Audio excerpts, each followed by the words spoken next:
All right, we got the little M Roadster on the lift here. It's the 1999 Estoril Blue, black and blue interior, blue top car, S52 with 109,000 miles and some change on it. It's been sitting since previous owner said 2016.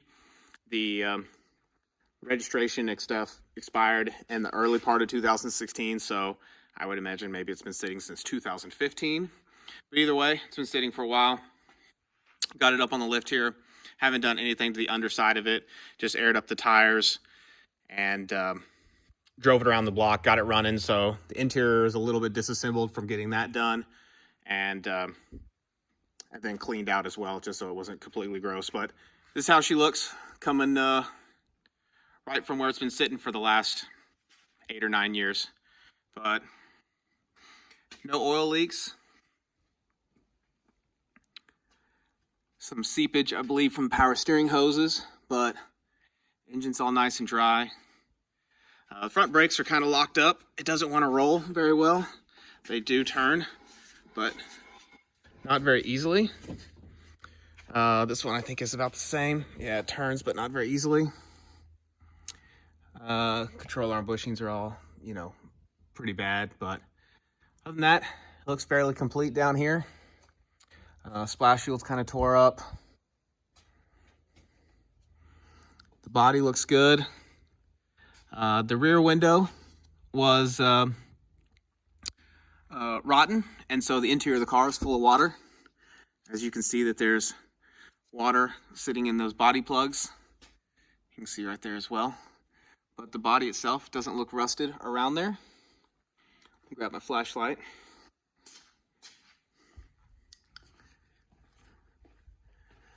So even on this outer section here, it all looks pretty good. Same with over here, there's some discoloration, but it doesn't look like it's actually rusty. It just might be some sediment or something like that. It had been sitting under some pine trees, so there was a bunch of pine needles everywhere. The whole underside of the car had piles of pine needles up against it. But fuel leak stuff there because I actually had to pull the fuel pump out. The fuel pump was rotten as well as all the fuel. So there's some leakage there, but I've got a new pump in it.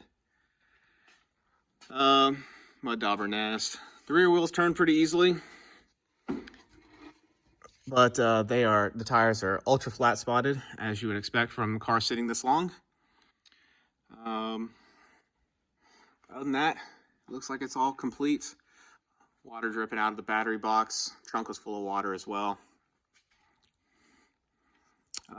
Supposedly it was originally parked because it needed brakes, and the brake lining light is on. I didn't check to see which brakes it is. It looks like it's probably the front.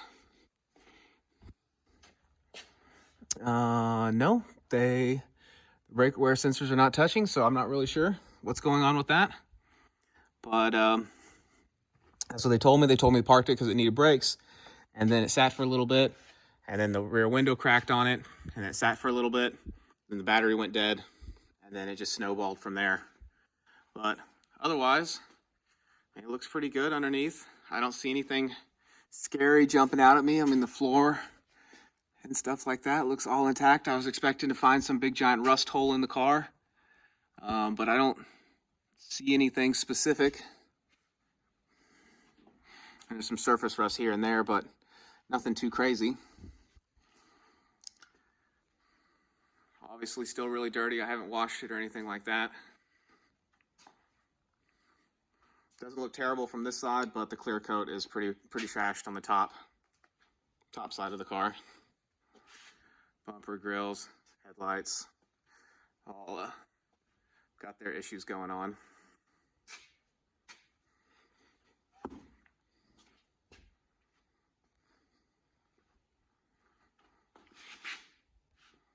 All right, we'll lower the car down now.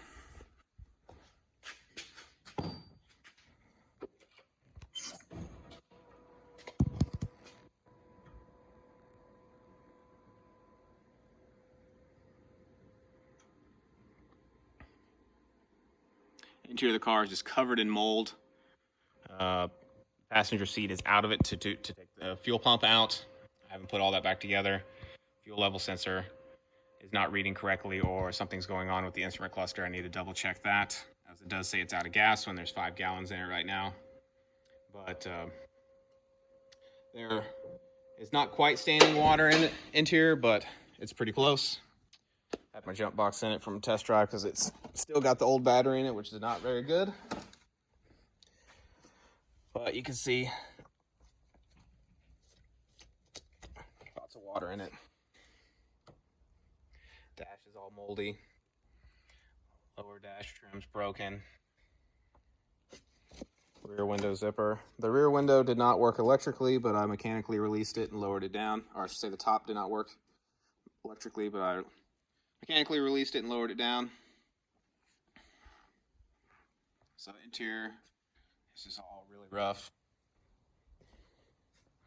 I don't see any like real splits in the leather. I mean, you just got this wear, but nothing else. Okay, I'm back. I had to step away for a second. All right, so moving back into the interior there.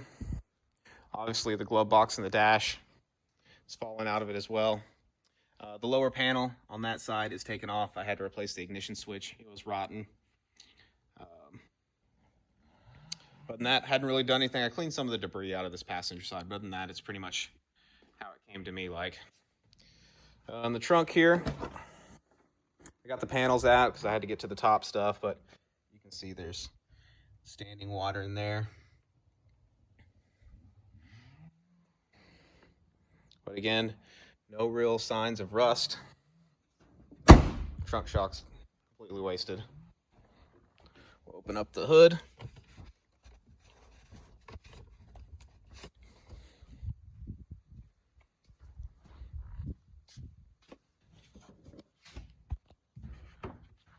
We'll try to open the hood.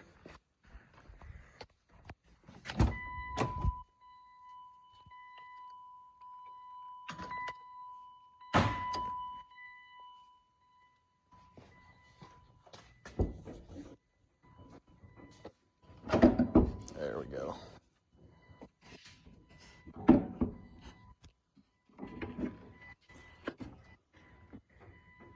Shut this door.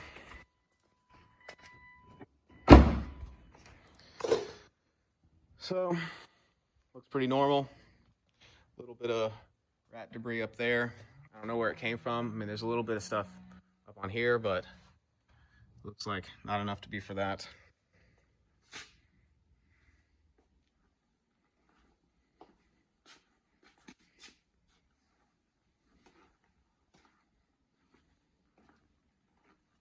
Some door dings on this side. Fender's got a little spot in it. Clear coat.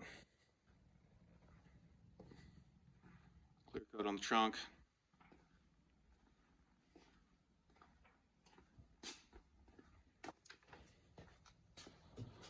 Closing the hood. Had a clear bra on it, which is a shame because otherwise the hood looks like it's in halfway decent shape. But that's pretty much the car. I'm going to get it washed, cleaned up a little bit, try to knock some of this mold off of it, and see how it looks from there. She's running. Still needs some maintenance to get her up to snuff, but she runs after a little bit of work.